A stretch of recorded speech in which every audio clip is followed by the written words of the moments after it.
হয়নি, তোমাদের উপরে কি জুলুম হয়নি। অন্যদিকে ৭৭ মিলে পুরো বাংলাকে হিংসার আগুনে জ্বালিয়ে পুড়িয়ে দিতে চাইছে। কোথায় পূর্ব মেদিনীপুরতে একজন সেকুলার কমনাল ভূত ধরেছে, যাকে পুরো বাংলাতে আগুন লাগাতে চাইছে, তাকে রাজ্য সরকার পুলিশ দিয়ে পাহারা দিয়ে নিয়ে যাচ্ছে। যা যে বড় বড় ভাষণ দে, মুসলমানদের ভয় দেখা, মুসলমানকে ভয় দেখা, দেখালে কি হবে? মুসলমান আমার কোলে উঠবে, আমার ফায়দা হবে, আর তুই তোর হিস্সাটা বুঝে লেগে যা। শুনছেন না? শোনেন কই, তাকে তো একবারও রোকে না। কত জায়গায় বক্তু থেকে শুরু করে কত জায়গায় কত অশান্তি হচ্ছে, বাড়ি বাড়ি বাচ্চা বাচ্চা ছেলে পুলে পুড়িয়ে পুড়িয়ে মেরে ফেলছে। কই, সেখানে একাধিক থানা তৈরি করেছে, কিন্তু ভাঙড়ে করছে কেন? ভাঙড়ের এই জমিটাকে সবার লক্ষ্য তোমাদেরকে উচ্ছেদ করে এয়ারপোর্টের নামে এখানে বড় বড় কর্পোরেটদের হাতে তোলা হবে। কথা মাথায় ঢুকছে না? ঢোকে না? আমি স্পষ্ট বলে যাচ্ছি, কারো দম থেকে আমার মোকাবেলায় নাবো। তোর কত ক্ষমতা আছে আর আমার কি ক্ষমতা আছে সেদিন তো দেখা হবে। চিন্তা করছো কেন? কথা বুঝছেন না? বোঝেন না? এইটা বোঝো, তোমাদেরকে অনেক পলিসি অবলম্বন করতে হবে, অনেক হিকমতের সঙ্গে কাজ করতে হবে। মাঝে 192 232 জন যে ভোট দিয়েছে ওয়াকফ কালাকানুনের বিরুদ্ধে, তার মধ্যে 192 জন হলো অমুসলিম এমপি ভোট দিয়েছে। তারা এই ওয়াকফ কালাকানুনকে চায়নি। কতজন? 192 জন অমুসলিম ভোট দিয়েছে কালাকানুন চলবে না। তাহলে তারা আমাদের সাথে আছে না নাই? কথা বলুন। তাহলে আমাদের আন্দোলনটাকে আন্দোলনের মতো করতে হবে না? হবে না? সর্বধর্মের মানুষকে আন্দোলন করতে হবে। সেখানে আন্দোলনে শুধু মুসলমান আর শুধু মৌলী সাহেব নারে তাকবীর আল্লাহু আকবার নারে, এটা তো চাইছে নারে তাকবীরতে তোরা নেমে যা। আর অমুসলিম পাড়ায় বিজেপি গিয়ে বলবে দেখ মোল্লারা কেমন খেপেছে, আমাদেরকে লিয়ায় গাড়ি ফাড়ি সব ভেঙে দেবো বোল্ডুজার দিয়ে। এটা তো চাইছে, আর তোমরা সেই পাতা ফাঁদে পা দিচ্ছ। কথা মাথায় ঢুকছে না? ঢোকে না? তাহলে আন্দোলন যেখানে হবে সেখানে মুসলমানও থাকবে, অমুসলিমও থাকবে, হিন্দু থাকবে, খ্রিস্টান থাকবে, আদিবাসী থাকবে, সব মানুষকে রাখা দরকার আছে না নাই? এই যে এত সব সেকুলার নেতা, সেকুলার দল, সেকুলার মানুষ, তো এটাই তো সেকুলার চিনার সময়। এই আমি কথা বুঝছেন তো নাকি? তারপরে আদিবাসী ভাইদেরকে বুঝাও যে আপনাদের তো 2023-এ জল জঙ্গল সম্পদ কেন্দ্র নিয়েছে, আমাদের 25-এ নিয়েছে। হিন্দু ভাইদের বুঝাও যে আমাদের যেমন আরবিতে বলে ওয়াকফ, আপনাদের ভাষাতে বলে দেবত্ব সম্পদ। যেটাই দেবত্ব সম্পদ সেটাকে আরবিতে ভাষায় ওয়াকফ বলে। দেবত্ব সম্পদ আপনাদের ধর্মের গুরুরা, ধর্মের লোকেরা ধর্মের জন্য দিয়েছে। ওয়াকফটা মুসলমান ধর্মের লোকেরা মুসলমানদের ধর্মের জন্য দিয়েছে। অতএব আজকে আমাদের নিয়েছে, আদিবাসীদের লিয়া হয়েছে, শিখ পাঞ্জাবিদের নেবে, কাল আপনাদের দেবত্ব সম্পত্তি নেবে। তাই আপনাদের উচিত আসুন আমরা এক হয়ে লড়াই করি। তাদেরকে বুঝাও, বিগত দিন একটা আইন হয়েছিল 15 বছরের ওপরের গাড়ি হলে বাতিল হয়ে যাবে। এই কথা যখনই বললো, বাস মালিক, লরি মালিক, প্রাইভেট মালিক, সমস্ত গাড়ির মালিকরা আন্দোলনে নামলো। আন্দোলনটা ছোট হবে না বড় হবে? তখন বাস সরকার দেখলো এটাকে তো রুকা যাবে না, এত বড় আন্দোলন, সঙ্গে সঙ্গে পলিসি করলো। কি পলিসি? শুধু লরি গুলো বাতিল হবে, 15 বছর হলে লরি বাতিল হবে। মানে আন্দোলনকে টুকরো টুকরো করলো। লরি মালিক আন্দোলন করছে, বাস মালিক বলছে আমারটা তো বাতিল করে না, আমি যে কি করব। প্রাইভেট মালিক বলছে আমাকে তো নয়, আমি যে কি করব। লাস্টে লরিটা বাতিল হয়ে গেল। কিছু বছর যাওয়ার পরে বলছে এবারে বাসটাও 15 বছর হয়ে গেলে বাতিল। তখন লরি মালিক বলছে আমার যখন লরি বাতিল হয়েছিল বাস মালিক সাথ দিসনি, তুই ফেসেছিস, আমি কেন দেবো। প্রাইভেট গাড়ির মালিক বলছে আমাকে তো বলেনি, আমি কেন সাথ দেবো। লরি বাদ হয়ে গেল।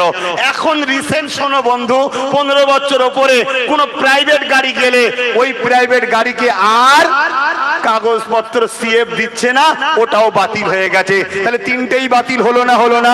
কিন্তু প্রথম থেকে যদি তিনজন একসাথে থাকতো না, কারো কথা চলবে না। লরিওয়ালাও আমাদের ভাই, বাস মালিকও আমাদের ভাই, প্রাইভেট মালিকও আমাদের ভাই, বাদ দেওয়া যাবে না। তাহলে কারোরটা যেত।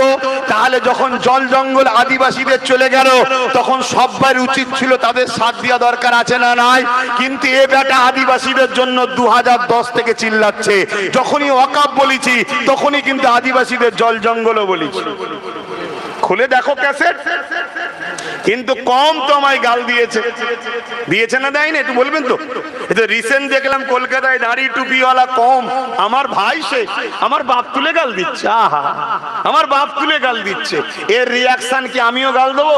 না, দুটো কথা বলবো, আল্লাহ যদি তাকে হেদায়েত নসিব তাকে হেদায়েত করে দিক, আর যদি হেদায়েত না থাকে তার সৃষ্টি সে বিচার করুক। আমি তো পুরো অন্ধকারই দেখছি, বাকিটা আল্লাহ পাক তো সব পারেন।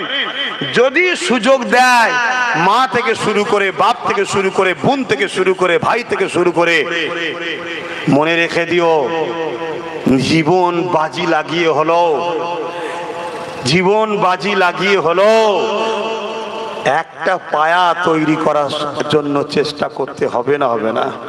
জোরে বলো, হবে না? হবে না? এইটাকে মাথায় গেঁথে লাও, নয় আগামী দিন আরো ভয়ানক, আরো ভয়ানক।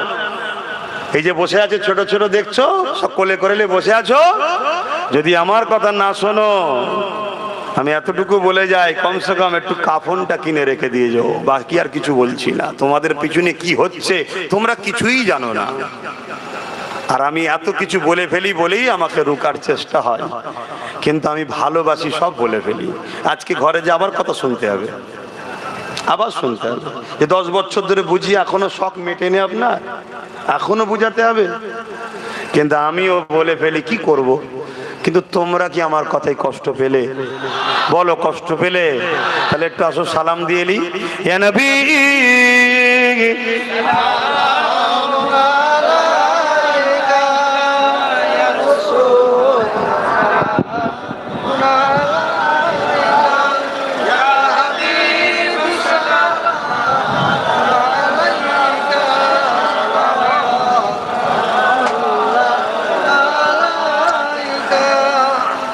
ন্যায়ের পক্ষে, সত্যের পক্ষে দাঁড়িয়ে হযরতে নবী ইউসুফ আলাইহিস সালাম জেল খেটেছে, জানেন তো নাকি?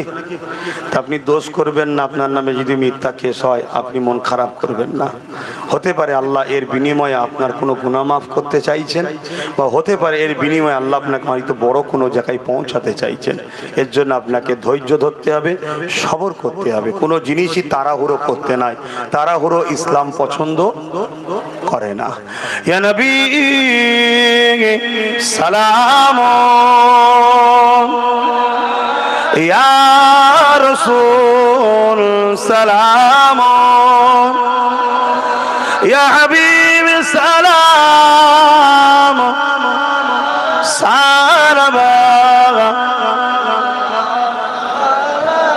ইয়া নবী মদিনা হতে সব কিছুই পারে দেখি, মোদের লাশ কবরে রাখিলে লইবেন আপন করে। নবী সালাম, ইয়া রাসূল, সমস্ত মানুষের জন্য স্রষ্টার পক্ষ থেকে পথ প্রদর্শক, আখেরি মেসেঞ্জার, আখেরি আওতার, আখেরি রাসূল হয়ে এসেছে। তিনি এসে কি বললেন? তিনি এসে আবু জেলকে বললেন, অন্যায় বন্ধ করো, জুলুম বন্ধ করো, খুন বন্ধ করো, সন্ত্রাসী বন্ধ করো, আতঙ্কবাদী বন্ধ করো, মানুষের উপরে আতঙ্ক ছড়ানো বন্ধ করো, নারীদেরকে হত্যা বন্ধ করো, নেশা জাতীয় দ্রব্য বন্ধ করো, ইত্যাদি ইত্যাদি। রাসূল মানুষের হয়ে কথা বলতে লাগলো। রাসূল গরিবের পক্ষে দাঁড়ালেন, মুসলিমের পক্ষে দাঁড়ালেন, বিধবার পক্ষে দাঁড়ালেন, এতিমের পক্ষে দাঁড়ালেন। যাদের উপরে আবু জেল জুলুম করত, রাসূল তাদের পক্ষে দাঁড়ালেন। তারা কেউ ইসলামের অনুসারী ছিল না, তারা কেউ এক আল্লাহকে মানত না। নবী তাদের পক্ষে দাঁড়িয়ে আবু জেলের বিরুদ্ধে কথা বলছে। আবু জেহেল আমার রাসূলের দান্দা মুবারক শহীদ করেছে, আমার নবীকে তায়েফের ময়দানে পুরো মেরে রক্তাক্ত করে দিয়েছে। আমার নবী তাও সেই মজলুমদের পাশে দাঁড়িয়ে, তারা কেউ কিন্তু এক আল্লাহ মাননেওয়ালা ছিল না, শুনছেন তো নাকি? তারা কেউ ইসলামের ছিল না, কিন্তু জুলুম হয়েছে তাদের উপরে, তারা মজলুম ছিল, অসহায় ছিল। নবী তাদের পাশে দাঁড়িয়ে আবু জেহেলের বিরুদ্ধে কথা বলছে। আবু জেহেল আমার নবীর সঙ্গে যুদ্ধ বন্ধ করার জন্য 1000-এর উপরে সৈন্য নিয়ে আগিয়ে এসে বদরে হাজির হলো। আমার রাসূল পাক সাল্লাল্লাহু আলাইহি সাল্লাম ওই বদরের ময়দানেও তাকে বুঝাচ্ছে যে জুলুম করো না, অত্যাচার করো না। আমরা তো তোমাদেরকে কিছুই বলছি না, তুমি শুধু মানুষের উপর যে অত্যাচার করছে এটা বন্ধ করো, মানুষকে পিয়ার করো, ভালোবাসো। কিন্তু তারা শুনলো না। আমার নবী ও সাহাবাদের উপরে পরবর্তী অস্ত্র নিয়ে হামলা শুরু করলো। নবী সাহাবাদের বললেন, যা পাও হাতে বিসমিল্লাহ বলে ডিফেন্সে নামো। সঙ্গে সঙ্গে খাজুর গাছের এলাকা, খাজুরের ডালে ডিফেন্সে নামলো। মহান আল্লাহ পাক ফারিস্তা পাঠিয়ে বদরের মজলুম অসহায় 313 জন সাহাবাদেরকে জালিম আবু জেলের হাত থেকে আল্লাহ বাঁচালেন। জোরে বলুন সুবহানাল্লাহ, আরো জোরে বলুন সুবহানাল্লাহ। এই ওয়াকিয়া দ্বারা আমি কি বুঝাতে চাইছি? আমি এটা দ্বারা এটাই বুঝাতে চাইছি, ইসলাম গরিব অসহায়ের পক্ষে দাঁড়াতে গিয়ে যুদ্ধের মোকাবেলা পর্যন্ত করতে হয়েছে, নিজেদের জানকে পর্যন্ত লাগাতে হয়েছে গরিবকে বাঁচাতে গিয়ে। তারা একটা কেউ ইসলামের পক্ষে ছিল না, একটা কেউ আল্লাহ মান্যওয়ালা ছিল না। উপরন্ত নিজের হাতে করে 360টা নকল খোদা তৈরি করেছিল, সেই সকল গরিবদের ঘরেও বাঁচাবার জন্য ইসলাম আগিয়েছে না আগায়নি? কথা বলে। আজকে সেই ইসলামের ঘরের ছেলে আমরা। আমাদের আদর্শ, আমাদের আখলাক, আমাদের ব্যবহার, আমাদের চরিত্র, আমাদের কথাবার্তা মুহাম্মদ সাল্লাল্লাহু আলাইহি ওয়াসাল্লাম অনুযায়ী হওয়া দরকার, অর্থাৎ তিনার দেখানো রাস্তায়। এখন চলে আসেন, এই যে ওয়াকফ কালা কানুন তৈরি হয়েছে, কেন সময় তো নেই। আর এই বিষয়টা যদি একটু সামান্য না বলা যায়, আবার অনেক মোল্লা মুলিসে আমার পিছনে লেগে যাবে। শুনছেন না? শুনেন। তাই এই একদম মেন পয়েন্টই একটু বলছি, ওয়াকফ বাঁচাবার উপায় আছে, আছে, আছে। আল্লাহ নবী যখন মক্কা জমিনে দ্বীনের কথা বলে, ইনসাফ ইনসানিয়াতের কথা বলে, মানবতার কথা বলে, জালিম আবু জেহেল উতবা সাইবা রাজ ক্ষমতা দিয়ে আমার রাসূলুল্লাহকে কতল পর্যন্ত করতে চেয়েছে। একদিন নবী বাড়ির ফাঁকে হুজরা মুবারককে 40 জন আবু জেহেল বাহিনী পাঠালো, তার ফোর্স পাঠালো, 40 জন মিলে ঘিরে ফেললো। আমার রাসূলুল্লাহকে শহীদ করে দেবে, কতল করে দেবে। আল্লাহ পাকের হুকুমে আমার নবী পাক রওনা দিয়ে দিলেন। এমন করে রওনা দিয়ে আসি মদিনায়। কবে বলেন তো?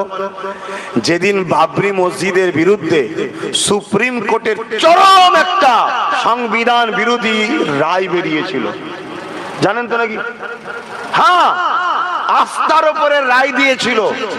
সুপ্রিম কোর্ট বলেছিল ওখানে কোনো মন্দির ছিল না, ওখানে কোনো রকম কোনো ধর্মের খাঁচা ছিল না, 500 বছর নামাজ হচ্ছে, প্রমাণ হয়েছে। সব কিছু থাকার পরেও সুপ্রিম কোর্ট লাস্টে কি বলল?